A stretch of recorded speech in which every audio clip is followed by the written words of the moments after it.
माळेगाव सहकारी साखर कारखान्याची रणधुमाळी सुरू आहे.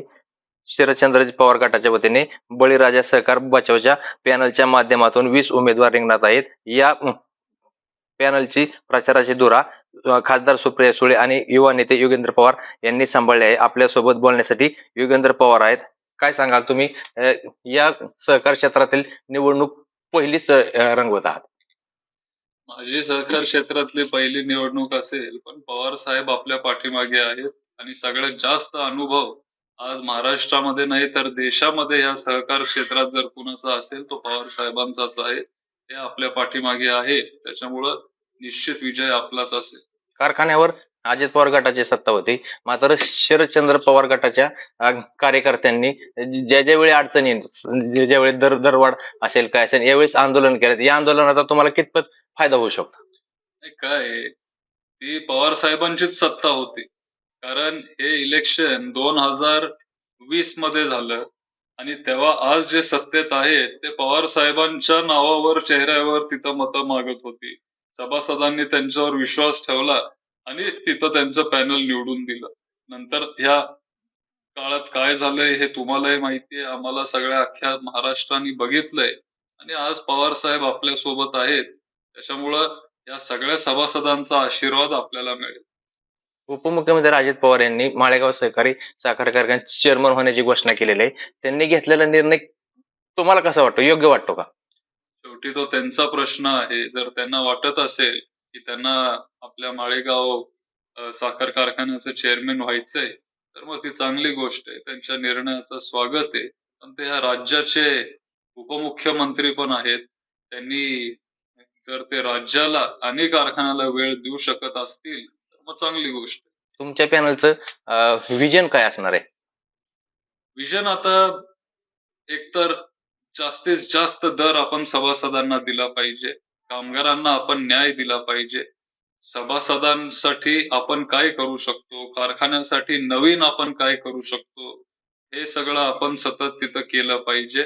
आधी माळेगाव कारखान्यावर फक्त आपण साखर बनवत होतो. नंतर पवार साहेबांच्या प्रयत्नामुळं तिथं डिस्टिलरी आली. आपण स्पिरिट बनवायला लागलो. आपण एथेनॉल तिथं काढायला लागलो. त्यांच्यानंतर प्रयत्नातून तिथं कोजेन प्रकल्प आला. या सगळ्या गोष्टीमुळे नंतर CO2 आलं, बायोगॅस आलं. या सगळ्या पदार्थांमुळं, गोष्टींमुळं सभासदांना ₹2 जास्त मिळायला लागले आणि दर 3 ते 5 वर्षाला टेक्नॉलॉजी बदलत असते. कुठलीही इंडस्ट्री असू दे, फक्त साखर उद्योग नाही, पण कुठलीही इंडस्ट्री दर 3 ते 5 वर्षाला बदलत असते. आणि तशीच ही इंडस्ट्री आहे. आता नवीन गोष्टी इथं पण यायला लागलेत. नवीन टेक्नॉलॉजी इथं यायला लागलीये. आता तुम्हाला आश्चर्य वाटेल, पण परवाच आम्ही एका कार्यक्रमाला गेलो मुंबईत. तिथं साखरेपासून आता कापड बनवायला लागले.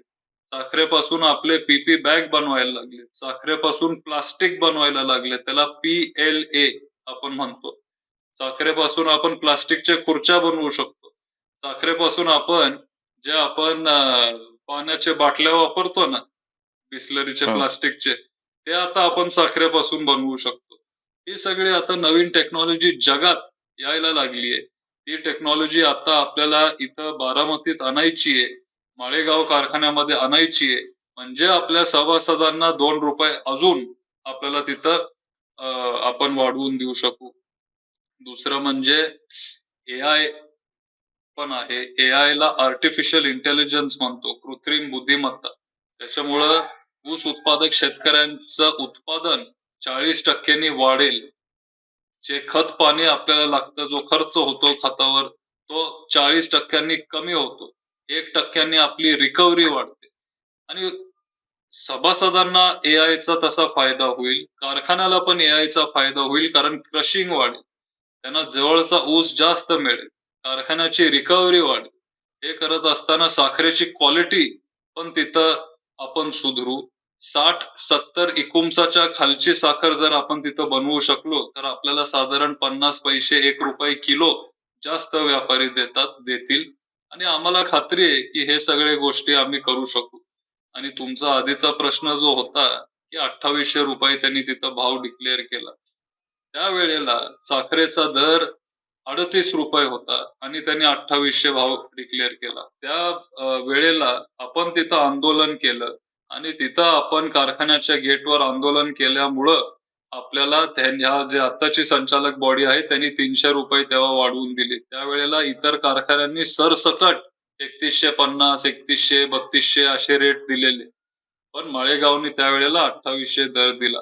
एमचा रेट तेव्हा 38 रुपये होता आणि गेल्या वर्षी एमचा रेट 32 रुपये होता, 3200 रुपये होता. 3200 रुपये जेव्हा साखरेचा दर होता तेव्हा 36 रुपये त्यांनी दर दिला, कारण इलेक्शन समोर होतं निवडणूक. आणि निवडणूक समोर होती.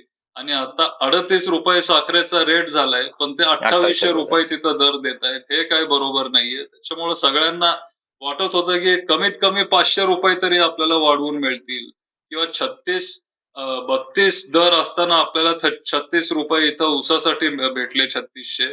आता 38 रुपये झाले. 6 रुपये तुम्ही वाढवून देऊ नका. पण 4 रुपये जरी तुम्ही वाढवून देऊ शकला असता तरी 4000 रुपये दर शेतकऱ्यांना प्रतिटन मिळाला असता. हे काही झालं नाही. त्याच्यामुळं आम्ही तिथं आंदोलन केलं.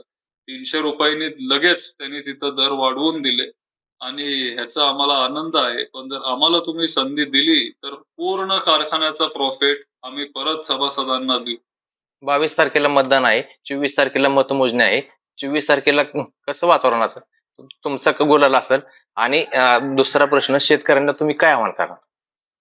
शेतकऱ्यांना मी आवाहन करीन की आजपर्यंत गुलाल एकतर 100% आपलाच असणार आहे आणि शेतकऱ्यांना आवाहन मी करीन की आजपर्यंत त्यांच्यासाठी कोण झटत आलंय, त्यांच्यासाठी कोण काम करत आलंय, ते पवार साहेब काम करत आले.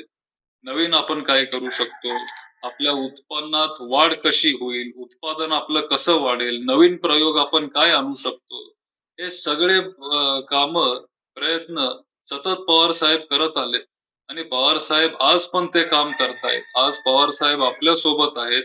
माळेगावचा सभासद हा पवार साहेबांना मानतो. हा कारखाना पवार साहेबांचा कारखाना म्हणून ओळखला जातो. आम्ही सगळे तिथं पवार साहेबांच्या मार्गदर्शनाखाली काम करतोय आणि माळेगावचे सभासद 100% आम्हाला सगळ्यांना साथ देतील हा विश्वास आहे. एक शेवटचा प्रश्न, खासदार सुप्रिया सुळे प्रचार यंत्रणेमध्ये आहेत, तुम्ही आहात. सांगता सभेला पवार साहेबांची सभा होणार आहे का? हे तुम्हाला येणाऱ्या 22 तारखेला कळेल. सगळंच आज मी तुम्हाला सांगत नाही. तुम्ही ते 2-3 दिवसांनी बघा. एकूणच हे होते युवा नेते योगेंद्र पवार. मंगेश कचरे, साम टीव्ही न्यूज, बारामती.